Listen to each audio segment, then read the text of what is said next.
You might have heard the phrase, "It pays dividends," meaning that an action you take now could reward you in the future.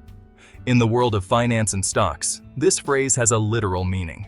Companies sometimes reward their investors by paying them a portion of their profits, known as dividends. But what exactly are dividends? Why do companies pay them? More importantly, what do they mean for you as an investor? Let's dive into these questions to understand how dividends work, their pros and cons, and how they can fit into your financial strategy.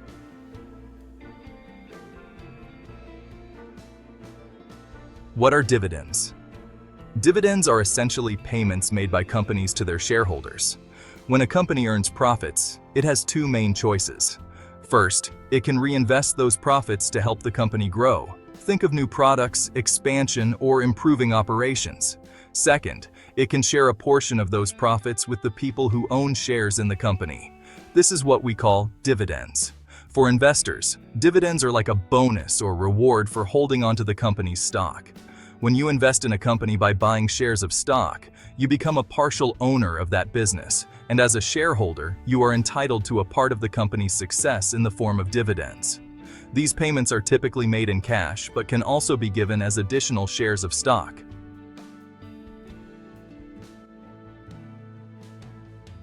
Why do companies pay dividends? Not all companies pay dividends, and those that do usually have strong reasons for doing so. Dividends can be a way for companies to maintain investor loyalty and show financial strength. When a company has extra cash and can't find better ways to invest it for higher returns, it might distribute that money to shareholders. It's like saying, "Thanks for trusting us with your money. Here's a portion of the profit we made." For example, older and more established companies often pay dividends because they may not have as many growth opportunities as younger companies.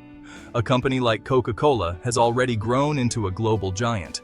So instead of reinvesting all its profits into expansion, it shares some of them with shareholders. On the other hand, newer companies might prefer to use all of their profits to grow their business, which is why they typically don't pay dividends.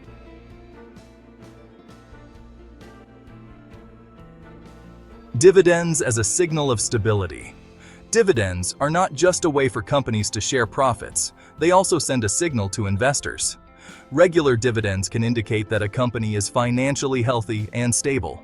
It reassures shareholders that the business is generating enough profits to sustain its operations while also rewarding investors. This is particularly important when the stock price of a company is not growing rapidly. Even if the share price is flat, investors may feel confident holding on to the stock because they're getting regular dividend payments.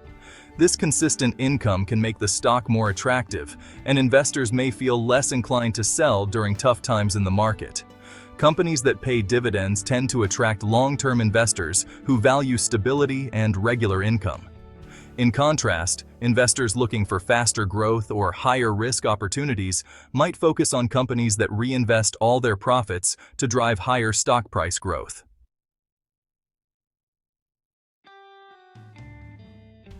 How do dividends work? Dividends are usually paid out based on the number of shares an investor owns. Let's say you own 10 shares in a company, and the company announces that it will pay a dividend of $1 per share for the quarter. In this case, you would receive $10 as your dividend for that quarter. If the company continues to pay the same dividend amount every quarter, you will earn $40 in total for the year just from dividends. Most dividends are paid on a quarterly basis, which means shareholders receive them 4 times a year. However, some companies pay dividends annually, and a few may even pay them monthly. The company's board of directors decides when and how much dividend to pay, and shareholders often vote on the decision to approve it.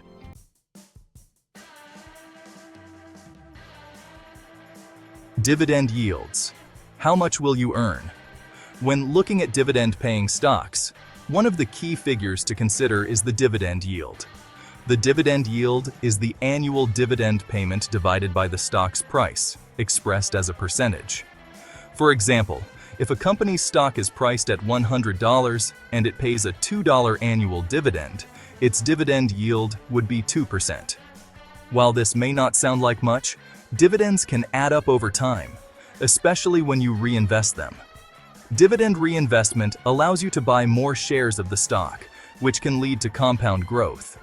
Many companies and brokers offer dividend reinvestment plans, or DRIPs, where the dividends you receive are automatically used to buy more shares of the company's stock, often at a discount.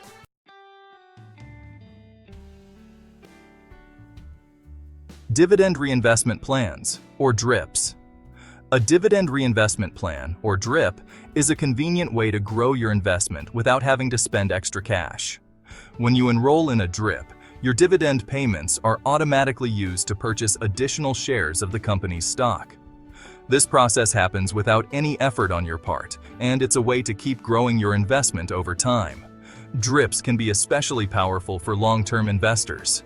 Over time, reinvesting dividends can significantly increase the number of shares you own, which means your future dividends will be even higher. It's like a snowball effect. The more shares you own, the more dividends you receive, and the more shares you can buy. Many brokerage accounts offer automatic dividend reinvestment options. This means you can have all your dividend payments reinvested into the same stock without any additional fees. For investors who are focused on long-term growth, DRIPs are a great way to build wealth over time.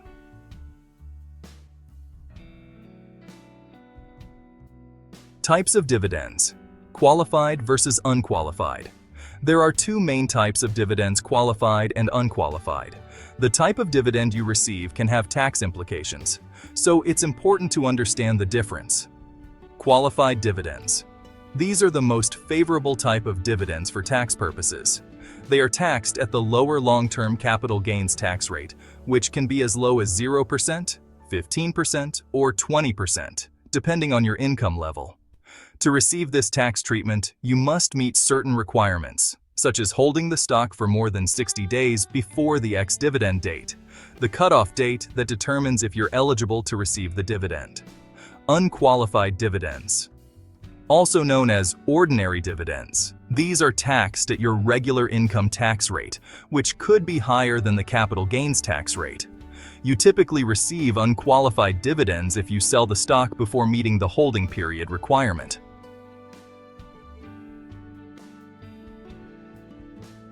Dividends from other investments. Dividends aren't limited to individual stocks. Other types of investments, such as mutual funds, exchange-traded funds, or ETFs, and even certain types of insurance, can also pay dividends. Mutual funds and ETFs. Many mutual funds and ETFs pay dividends based on the stocks they hold. If the fund holds dividend-paying stocks, those dividends are passed on to investors. This allows you to receive dividend payments even if you only own a small fraction of the individual stocks within the fund. Bonds. Although bonds don't technically pay dividends, they do provide regular interest payments, which can function in a similar way. When you invest in bonds, you are lending money to a company or government in exchange for fixed interest payments over time. These payments can be thought of as a form of dividend, though they are technically interest. Life insurance. Some life insurance policies, particularly those offered by mutual insurance companies, may pay dividends to policyholders. These dividends come from the company's profits and are distributed to policyholders as a reward for holding the policy. However, life insurance should not be viewed as an investment. It is primarily a tool for financial protection.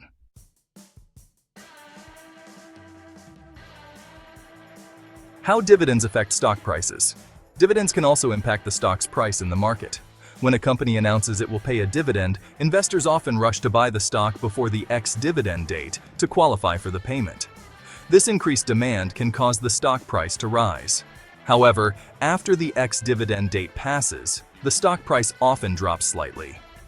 This happens because new investors who buy the stock after this date are no longer eligible to receive the dividend, so the stock becomes slightly less attractive. The drop in price is usually small, reflecting the amount of the dividend that was paid out.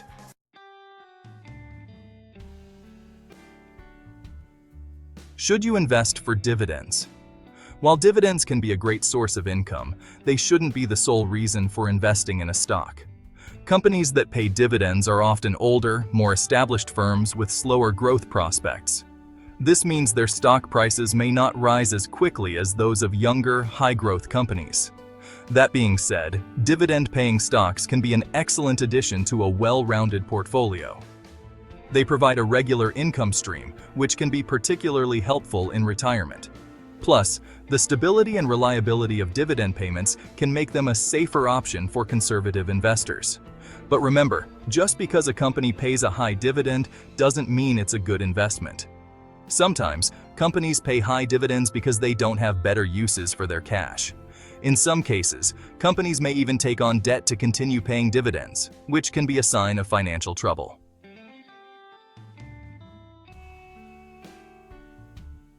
The role of dividends in a balanced portfolio. Incorporating dividend-paying stocks into your investment strategy can provide several benefits. For retirees, dividends can supplement other income sources like Social Security or pension payments. For younger investors, reinvested dividends can help grow wealth over time. However, it's important to maintain a balanced portfolio. Focusing too much on high dividend stocks can lead to missed opportunities in growth stocks, which might offer higher overall returns. Diversifying your investments across different sectors, asset classes, and dividend-paying versus non-dividend-paying stocks can help you achieve both income and growth goals.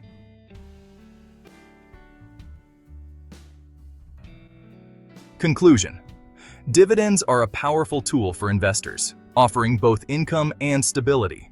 For long-term investors, reinvesting dividends can lead to substantial growth over time. However, dividends shouldn't be the only factor you consider when investing in a stock. It's crucial to evaluate the company's overall financial health, growth potential, and whether dividends align with your financial goals. By understanding how dividends work and how they fit into your broader investment strategy, you can make informed decisions that help secure your financial future. Whether you're looking for regular income or long-term growth, dividends can play a key role in helping you reach your financial goals.